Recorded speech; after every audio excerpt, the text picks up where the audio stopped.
Hello everyone, my name is Ida Osborne. I'm the curation team leader in EBRAINS.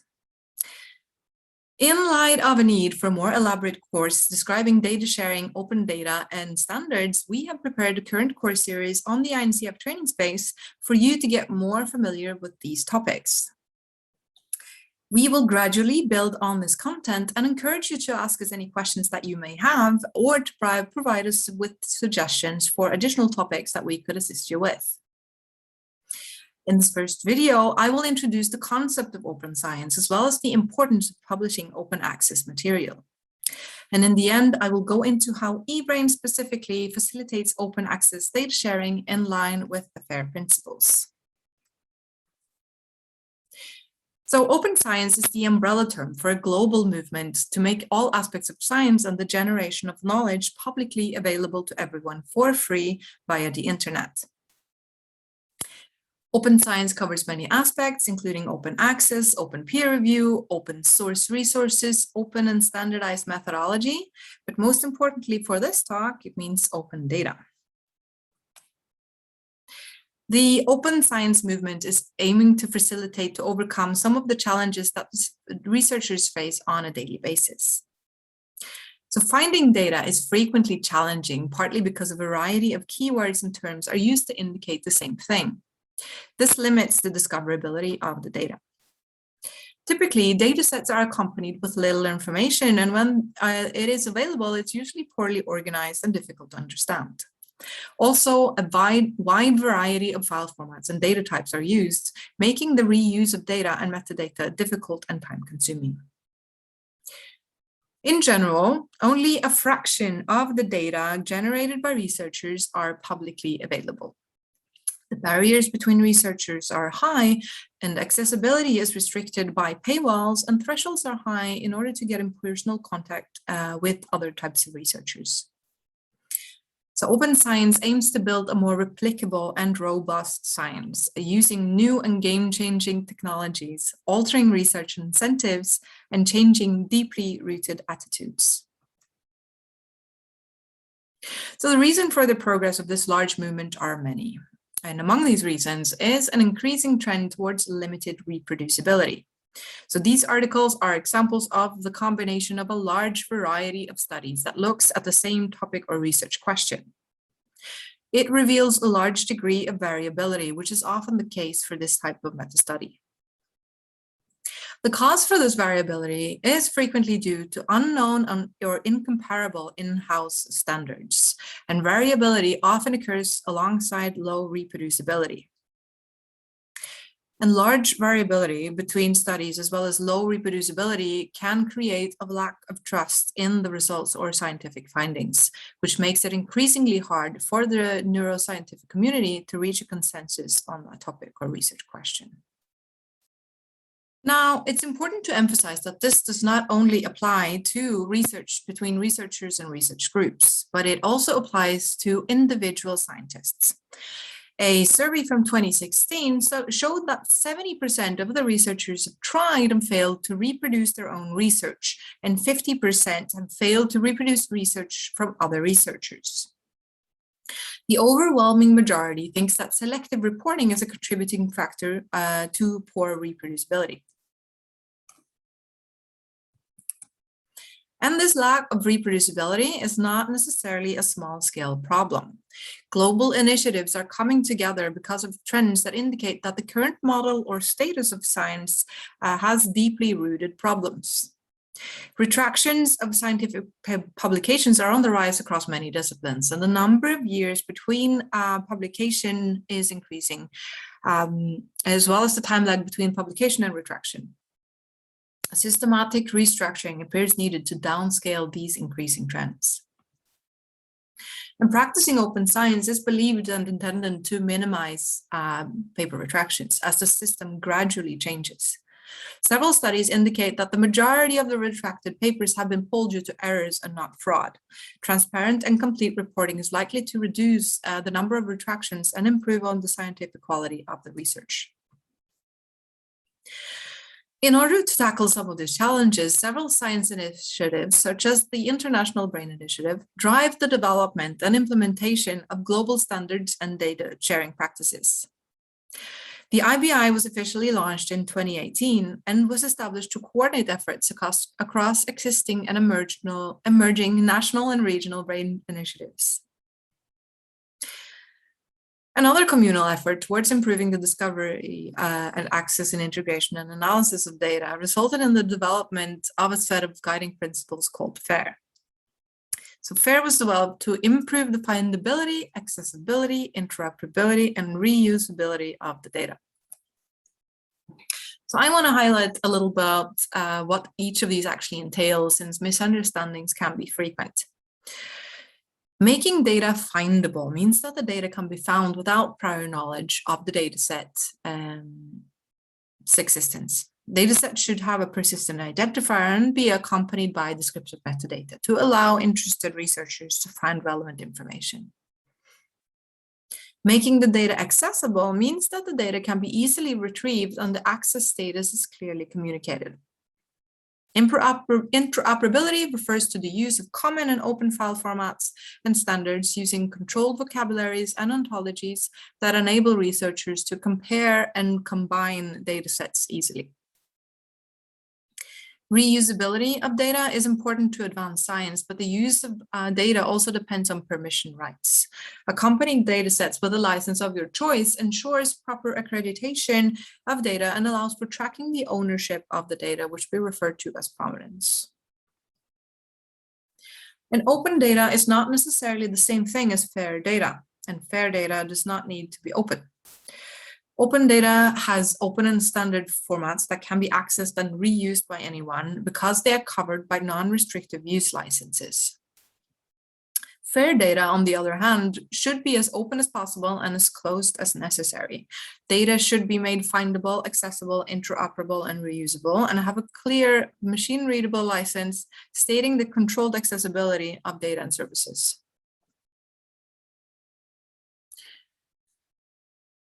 So options for data sharing. Open data is data that can be freely used, reused, and distributed to anyone without any restrictions. And open data is ideally available in a convenient and modifiable form.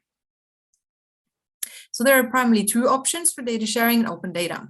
Open data can be stored and shared in different places, and data and metadata can be stored in an online repository or database. Here, datasets can receive a digital object identifier or DOI and are accompanied by a description of the data. Datasets can be stored here long-term and be downloaded directly. Now, dataset description can be published separately in dataset journals if the data are interesting and detailed. These dataset journals typically do not provide data storage, but recommend repositories for long-term storage. And EBRAINS is now a recommended data repository for Nature scientific data.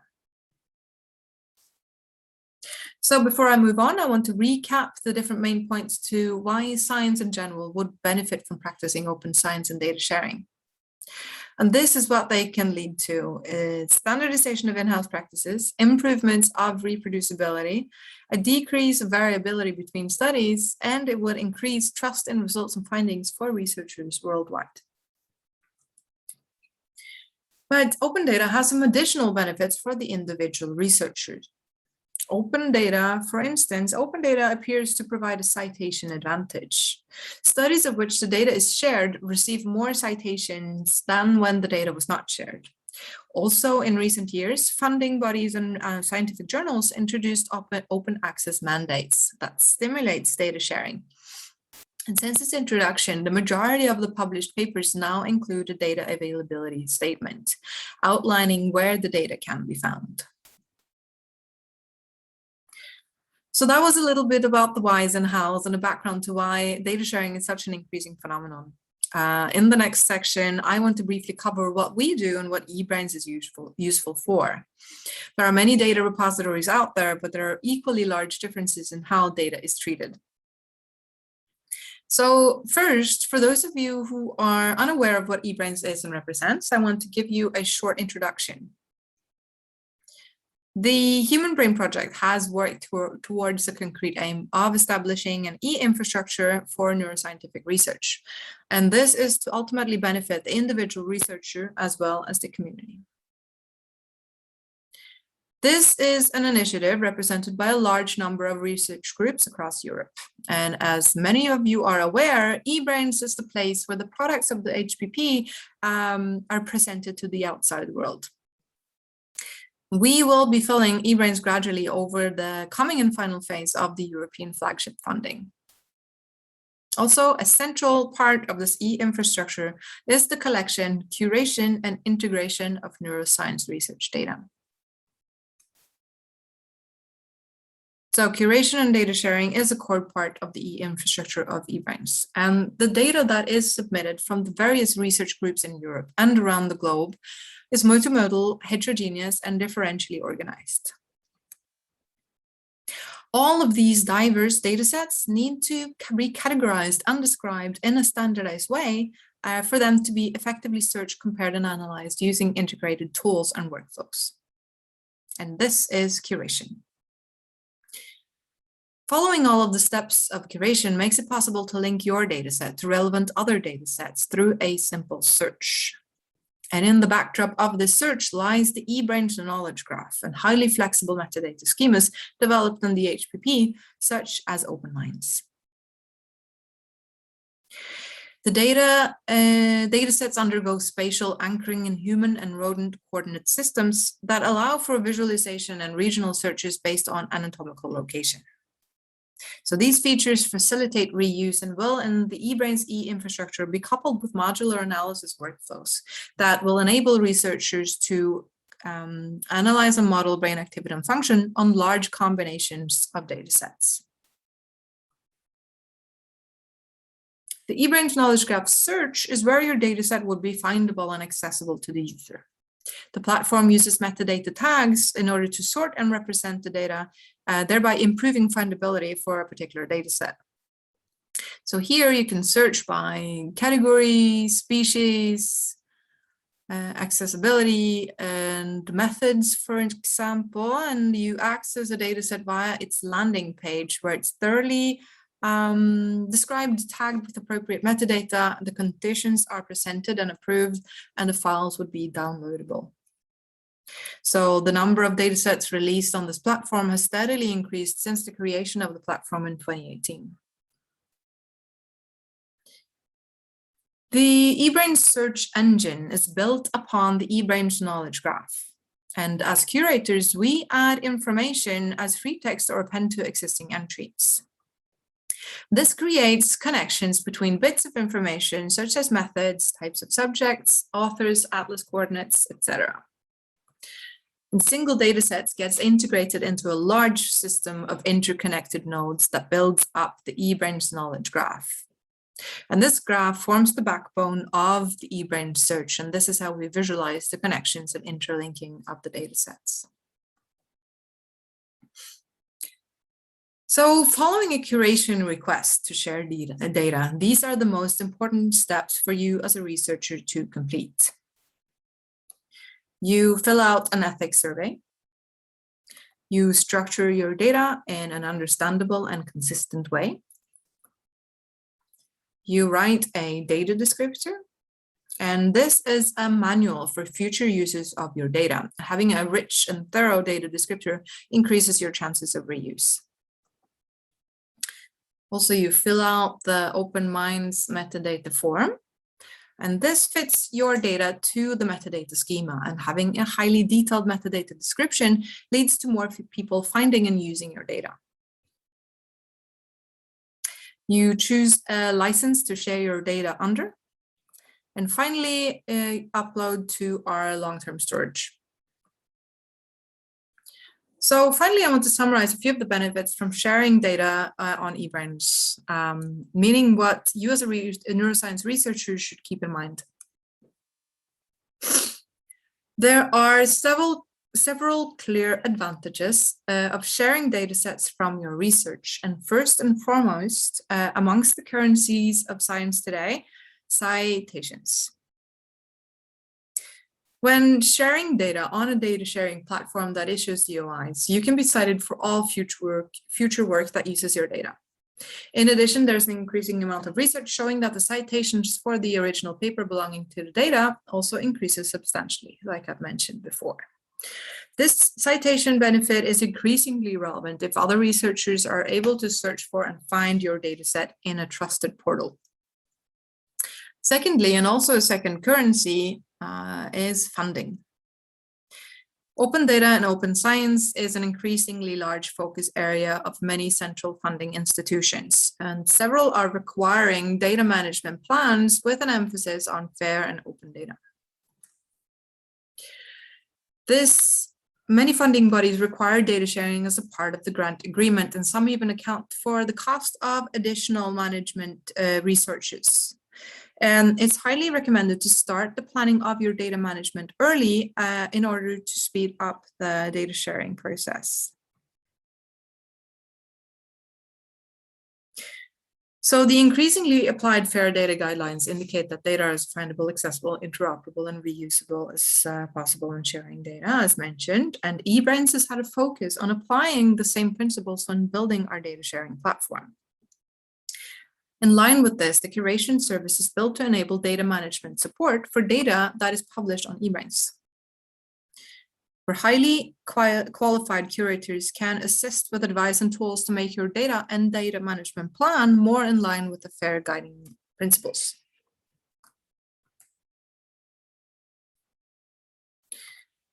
EBRAINS also provides long-term storage of your data in a federated and scalable data storage and computing infrastructure. This ensures the preservation of your work and a secure backup of your dataset. So seeing as your dataset and work becomes increasingly visible and available to others, this can enable new collaborations without the need for personal contact. We have also developed a community space for fostering collaborations and interactions with other scientists, and this is referred to as the EBRAINS community space. So this is all I have for you in this lesson. So thank you for your attention, and please check out our other videos on specifics for data sharing. And I would like to refer to and thank the team behind all of the work that has been and will be done in the coming phase. So for any questions, please contact us on curation support@ebrains.eu. And if you want to share your data, go to ebrains.eu.